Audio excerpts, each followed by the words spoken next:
انور کو اپنی گود میں رکھا اور حضور استراحت فرما رہے. اب جب سانپ کی سانس گھٹنے لگی، وہ بھی چونکہ اس سوراخ میں ہی تھا اور مکھ کبھی اس سوراخ سے باہر آتا کبھی اس سوراخ سے باہر آتا، جا بجا سوراخ تھے. تو جب اس کی سانس گھٹنے لگی اور اس نے دیکھا کہ جس راستے سے جاتا ہے مسدود پاتا ہے، تو ایک جگہ اس نے انسانی گوشت دیکھا اور اس نے ڈنگ لگایا. وجود کو برقرار رکھ پائے. یہ کوئی تماشائی لب بام تھوڑا ہے، لیکن حضرت سیدنا صدیق اکبر نے اپنی ٹانگ کو جنبش نہیں آنے دی. حضرت عمر کی جو روایت اس پہ لفظ ہے مخافۃ ان یتنبہ رسول اللہ صلی اللہ علیہ وسلم، اس ڈر سے کہ کہیں حضور بیدار نہ ہو جائیں.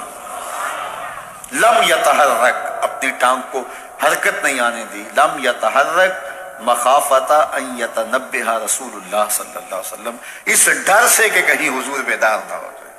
حضور کی نیند میں خلل. سانپ نے ڈنگ لگایا اور ایڑی ہٹی نہیں، وہ پیچھے ہٹ ہٹ کے ڈنگ مارتا ہے اور حضرت ابو بکر پوری قوت سے ایڑی کو دبایا ہے. ذرا تصور تو کرو، عشق کی بات تو سارے کرتے ہیں، عشق ابو بکر سے سیکھو. یہ ہے محبت کی کہانی. حضرت ابو بکر صدیق نے زور سے ایڑی رکھی ہے اور سانپ جو ہے وہ ہٹ ہٹ کے ڈنگ مار رہا ہے اور زہر جسم میں سرایت کر رہا ہے، اور حضرت ابو بکر صدیق اپنی ٹانگ کو جنبش بھی نہیں آنے دیتے، اس ڈر سے کہ کہیں حضور کی نیند میں خلل نہ آ جائے. سارا دھیان ادھر لگ گیا کہ ٹانگ کو جنبش نہ آئے. بے اختیار آنسو نکل پڑے اور حضور کے چہرہ نور پہ گرے. دھیان چونکہ ادھر لگا تھا، آنسو ادھر سے نکلے، حضور کے رخسار پہ گرے. حضور بیدار ہو گئے اور حضور نے فرمایا ما لک یا ابا بکر، ابو بکر کیا ہوا؟ ابو بکر کیا ہوا؟ انسان دکھوں میں بھرا پڑا ہو، تکلیف پہ تکلیف گزر رہی ہو اور کوئی پوچھ لے تو انسان پھٹ پڑتا ہے، بہت جلدی بولتا ہے. پھر اس کے القاب اور اس کا نام اور اس کے لیے جو بولنے کا سٹائل ہے وہ بھول جاتا ہے، وہ جلدی جلدی اپنا دکھڑا بیان کرتا ہے. لیکن یہاں پیار کی کہانی اتنی دل آویز ہے. اللہ اکبر. یہ حضرت عمر کی روایت پڑھ رہا ہوں کہ جو ایڑی زور کے ساتھ سوراخ پہ رکھی ہے، بل پہ رکھی ہے، سانپ ہٹ ہٹ کے ڈنگ لگا رہے، ساری توجہ ٹانگ کی طرف ہے کہیں ہل نہ جائے اور حضور بیدار نہ ہو جائیں.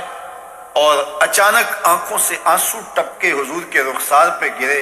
آقا کریم بیدار ہو کے پوچھتے ہیں ما لک یا ابا بکر، ابو بکر کیا ہوا؟ تو حضرت ابو بکر کیا بولتے ہیں لدغت فداک امی و ابی یا رسول اللہ. یا رسول اللہ، میری ماں بھی آپ کے قدموں پہ قربان ہو، میرا باپ بھی آپ کے قدموں میں قربان ہو، سانپ نے مجھے ڈس لیا ہے. اللہ اکبر. ادب کے اس سٹائل کو چھوڑا، محبت کے اس انداز کو ہنگامی حالت میں بھی ترک نہیں ہونے دیا. گفتگو کا سلیقہ اور بات کرنے کا جو طریقہ ماضی میں تھا آج بھی اسے ملحوظ رکھا اور اسی سٹائل سے بات کرتے ہیں. میری ماں بھی آپ کے قدموں پہ قربان، میرا باپ بھی آپ کی راہوں پہ نچھاور، حضور مجھے سانپ نے ڈس لیا ہے. اللہ اکبر. پھر حضور علیہ السلام نے فرمایا قدم اٹھاؤ. قدم اٹھایا تو آقا کریم نے اپنا لعاب دہن لگا دیا اور حضرت ابو بکر صدیق کا درد بھی جاتا رہا، زہر کے اثرات بھی ختم ہو گئے. اور جب آپ کا آخری وقت آیا تو وہ دوبارہ عود کر آئے اور حضرت عمر فرماتے ہیں کہ آپ کی وفات کا سبب وہی سانپ کا ڈنگ تھا. اللہ اکبر. عاشق کی موت آئی ہے اور عاشق دنیا سے رخصت ہوا ہے تو وہی لمحے دوبارہ لوٹ آئے. وہی سانپ کے جو ہے وہ زہر کا اثر سرایت کرنے لگا ہے. وہ حضرت ابو بکر کا جب آخری وقت تھا تو غار ثور کی ساری یادیں پھر تازہ ہونے لگی ہیں. اللہ اکبر. تو حضرت ابو بکر صدیق اور حضور 3 دن تک اور 3 راتیں اس غار میں رہے. اب یہ ڈھونڈتے رہے کہ ادھر گئے ہوں گے، ادھر رہے ہوں گے. پھر ان کے کھوجی نے کہا کہ نشان تو ادھر جاتے ہیں، اور ان کو لے کے وہ غار ثور کی طرف بڑھ گیا اور پہاڑ چڑھ گیا. غار ثور کے آگے جب کہا تو وہاں تک نشان تھے. آگے ایک جھاڑی تھی جس پر تالا جو ہے وہ جالا تن لیا تھا عنکبوت نے، مکڑی نے، اور فاختہ نے انڈے بھی دے دیے تھے۔ تو اب وہاں ان کا گمان ہوا کہ اگر یہاں سے اندر گئے ہوئے ہوتے تو یہ جالا ٹوٹ جاتا، تو یہ تو ممکن نہیں ہے، فاختہ تو انسانی وجود کو دیکھ کر کے اڑ جاتی ہے، تو یہ یہاں فاختہ بھی بیٹھی ہوئی ہے۔ تو اب جنہوں نے غار ثور دیکھی ہے ان کے ذہن میں سارا نقشہ گھوم گیا ہوگا، وہ اس تصور میں گھوم رہے ہوں گے، وہ یہاں مرکز مصطفیٰ میں نہیں بیٹھے، غار ثور کے آگے بیٹھے ہوئے ہوں گے، پھر وہ کیا منظر ہے، اللہ اکبر۔ تو غار اوپر سے نیچے آتی ہے اور نیچے دھانا ہے غار کا، اور جو غار کے اندر بیٹھے ہو سامنے جو پلیٹ فارم بنا ہوا ہے اس کے اوپر چلتے پھرتے باتیں کرتے وہ سارے لوگ نظر آتے ہیں اوپر والے کو جو غار کے اندر بیٹھے، اور جو باہر ہیں ان کو غار کے اندر کچھ نظر نہیں آ رہا، ایک تو غار کے اندر اندھیرا، اور دوسری بات اگر دیکھنا بھی چاہیں تو جھک کر کے دیکھنا پڑتا ہے، اپنے نیچے جھکیں اور پھر اندر دیکھیں تو کچھ دکھائی دے گا، اور وہ نہیں دیکھ رہے تھے۔ تو حضرت ابوبکر صدیق رضی اللہ تعالیٰ عنہ نے جب دیکھا مشرکین چل رہے ہیں، ان کی آوازیں بھی آ رہی ہیں، تو حضور سے کہا کہ حضور یہ کیا ہوا؟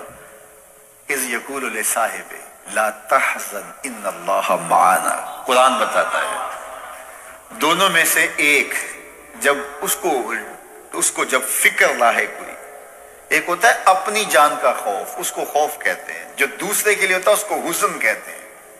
صدیق اکبر کو اپنی جان کا خوف نہیں تھا، حضور کی جان کی فکر تھی، تو اللہ کے محبوب نے فرمایا، قرآن نے اس کی حکایت کی، لا تحزن، پریشان ہونے کی ضرورت نہیں، ان اللہ معنا، اللہ ہمارے ساتھ ہے، اللہ ہمارے ساتھ ہے۔ بلکہ فرمایا ابو بکر تو ان دو کے بارے میں کیا کہتا ہے جن کا تیسرا اللہ ہو، ان دو کے بارے میں تو کیا کہتا ہے جن کا تیسرا، اور وہاں سوچتے رہے آگے کدھر گئے ہیں، آگے کدھر گئے ہیں، اور غار سامنے کدھر گئے تھے، اور حضور ان کو دیکھ رہے ہیں، ابو بکر صدیق ان کو دیکھ رہے ہیں۔ میرے استاد تھے، فرمانے لگے کہ حضور علیہ السلام کو دیکھنے کے لیے جھک کے دیکھنا پڑتا ہے، اس غار میں انہیں حضور تب نظر آتے اگر وہ جھک کے دیکھتے، اور اگر وہ جھک کے دیکھنے کی عادت رکھتے تو مکے میں ہی دیکھ لیتے، مکے میں ہی دیکھ لیتے۔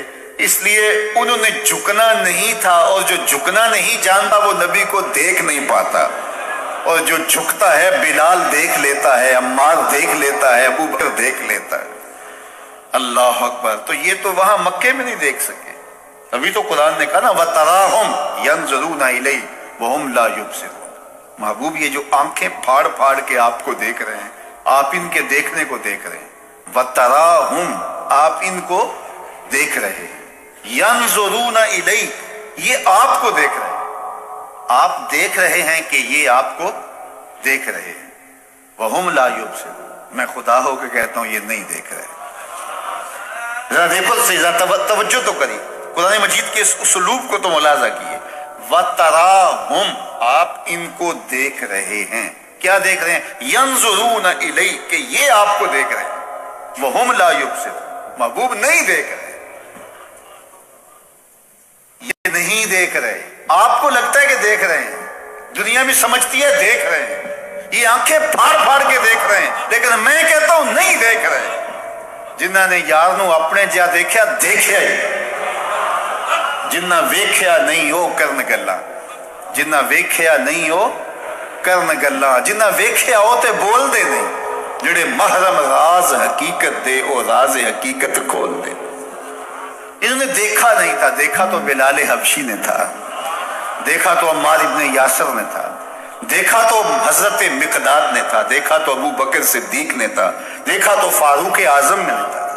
تو یہ دیکھنا ہے، تو یہ آنکھیں پھاڑ پھاڑ کے دیکھ رہے ہیں، میں کہتا ہوں یہ نہیں دیکھ رہے۔ وہ جھکتے تو دیکھتے، جو جھکنا نہیں جانتے وہ دیکھنا کیسے جانتے؟ تو کسی کو دیکھنے کے لیے اپنا آپ مٹانا پڑتا ہے، اپنا آپ جب تک مٹے گا نہیں تو کوئی دکھائی نہیں دے گا، جب مٹ جاؤ گے تو جلوہ یار بھی دکھائی دے گا، جلوہ حبیب بھی دکھائی دے گا، اللہ اکبر۔ تو حضرت سیدنا صدیق اکبر رضی اللہ تعالیٰ عنہ 3 دن وہاں گزارے۔ حضرت عمر کہا کرتے تھے رضی اللہ تعالیٰ عنہ، روتے تھے جب حضرت ابو بکر صدیق کا ذکر کرتے، کہتے تھے کہ ابو بکر مجھے غار کی 1 رات والی وہ نیکی دے دیں، میری ساری زندگی کی نیکیاں لے لیں۔ ام المومنین سیدہ عائشہ رضی اللہ تعالیٰ عنہ فرماتی ہیں ایک دن تاروں بھری شب تھی اور حضور علیہ السلام میرے کاشانہ نور میں تھے، کاشانہ رحمت میں تھے، تو ایسے تاروں پہ نظر پڑی تو میں نے حضور سے سوال کیا، حضور تاروں جتنی نیکیاں بھی کسی کی ہوں گی؟ چمکتے ہوئے ستارے، تا حد نظر پھیلا ہوا آسمان، تو بے ساختہ میں نے کہا حضور ستاروں جتنی نیکیاں بھی کسی کی ہوں گی؟ حضور نے برجستہ کہا ہاں عمر کی۔ تو کہا میرے سوال کے پیچھے ایک آرزو تھی کہ میرے باپ کا نام لیا جائے گا۔ بیٹی کو باپ کے ساتھ جو محبت ہوتی ہے وہ تو ایک انوکھا جہاں ہے، ایک انوکھی کائنات ہے، اور پھر باپ بھی ابو بکر ہو اور بیٹی بھی صدیقہ کائنات ہو، پھر ان کی محبت، اللہ اکبر۔ تو کہا حضور آسمان کے ستاروں جیسی نیکیاں بھی کسی کی ہوں گی؟ اور آرزو یہ تھی، کان یہ سننا چاہ رہے تھے کہ میرے باپ کا نام لیا جائے گا، لیکن حضور نے کہا عمر کی۔ تو حضرت عائشہ رضی اللہ تعالیٰ عنہ خاموش سی ہو گئی۔ خاموش اس لیے ہوئی کہ توقع کے مطابق جواب نہیں تھا، آرزو کچھ اور تھی، جواب کچھ اور ملا۔ تو حضور نے فرمایا عائشہ کیا ہوا؟ عرض کی حضور میری تو آرزو تھی کہ میرے باپ کا نام لیا جائے گا۔ کہا عمر کی، عمر بھر کی نیکیاں تیرے باپ کی ایک شب کی نیکی۔ اللہ اکبر۔ اس لیے حضرت عمر رضی اللہ تعالیٰ عنہ کہا کرتے تھے کاش میں ابو بکر کے سینے کا بال ہی ہوتا، کاش میں ابو بکر کے سینے کا بال ہی ہوتا۔ اور جس نے غسل بھی نہیں کیا وہ حضرت صدیق اکبر پہ بات کرتا۔ یہ حضرت عمر کہہ رہے ہیں، وہ عمر جس کے بارے میرے حضور نے فرمایا کہ شیطان عمر کے سائے سے بھاگتا ہے، وہ عمر جس کے بارے میں ارشاد فرمایا کہ لو کان بعدی نبیا لکان عمر، میرے بعد اگر کسی کے سر پہ نبوت کا تاج سجتا تو وہ عمر کے سر پہ سجتا۔ وہ عمر جس کے بارے میں میرے اور آپ کے آقا و مولا نے ارشاد فرمایا کہ عمر چراغ اہل جنت ہے۔ لوگوں سے کہا لوگوں جب نیک لوگوں کی بات کیا کرو تو میرے عمر کی بھی بات کیا کرو، میرے عمر کا ذکر بھی چھیڑا کرو۔ وہ عمر، اللہ اکبر، جو مراد رسول ہے، وہ کیا کہہ رہے ہیں؟ کاش میں ابو بکر کے سینے پر اگا ہوا ایک بال ہوتا۔ یہ شان ہے سیدنا صدیق اکبر رضی اللہ تعالی عنہ۔ تو حضور علیہ الصلوۃ والسلام نے حضرت ابو بکر سے کہا ڈرنے کی ضرورت نہیں۔ اذ یقول لصاحبہ، صدیق اکبر رضی اللہ تعالیٰ عنہ کی صحابیت ثابت ہے قرآن کی قطعی نص کے ساتھ۔ جب اپنے صاحب سے کہا، صحابی سے کہا لا تحزن ان اللہ معنا، اللہ ہمارے ساتھ ہے۔ اللہ اکبر۔ یہ تھا غار کا تھا، اور اقبال کہتا ہے ثانی اثنین و غارو بدر و قبر۔ اب بدر کی کہانی آئے۔ بدر میں 313 صحابہ کو لے کر حضور آئے، جب کفار 1000 کے لشکر جرار کو لے کے پہنچے تو حضور کے لیے ایک چھپر بنایا گیا، عریش، وہ لکڑیوں کا ایک سایہ کیا گیا، اور وہاں حضور کو بٹھایا گیا کہ کوئی ضرر نہ حضور کو پہنچے، جنگ کا گمسان پڑے تو کوئی حضور تک نہ پہنچے۔ تو حضور یہاں آرام کریں گے، یہاں ٹھہریں گے، یہاں سے حضور کمان کریں گے۔ وہ آج جنگ میں ہوتا نا کنٹرول روم، وہ حضور کا بنایا گیا۔ اب حضور کا پہرا کون دے؟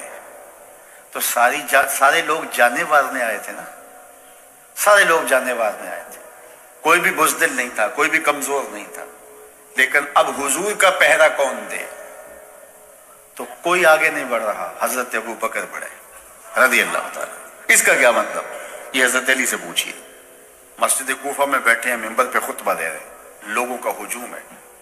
ایھا الناس من اشجع فی ہذہ الامہ، من اشجع ہذہ الامہ، اے لوگوں بتاؤ اس امت میں سب سے بہادر شخص کون ہے؟ برجستہ لوگوں نے کہا انت یا علی، آپ ہی ہیں۔ حضرت علی فرمایا نہیں، اس امت میں سب سے بہادر شخص کا نام ابو بکر ہے، سب سے بہادر شخص کا نام بکر۔ لوگوں نے کہا وہ کیسے؟ آپ اسد اللہ ہیں، شیر خدا ہیں، فاتح خیبر ہے، تو سب سے بہادر شخص ابو بکر۔ تو حضرت علی فرمانے لگے جب حضور نے کہا نا، جب حضور کو مسجد عریش میں وہ چھپر کے نیچے، اس عریش کے نیچے حضور کو حضور کو جگہ تیار کی گئی اور وہاں حضور تشریف فرما ہوئے، تو کہا گیا کون حضور کا پہرا دے گا؟ تو کوئی آگے نہیں بڑھ رہا تھا، اس لیے نہیں کہ کوئی جان نہیں دینا چاہتا تھا،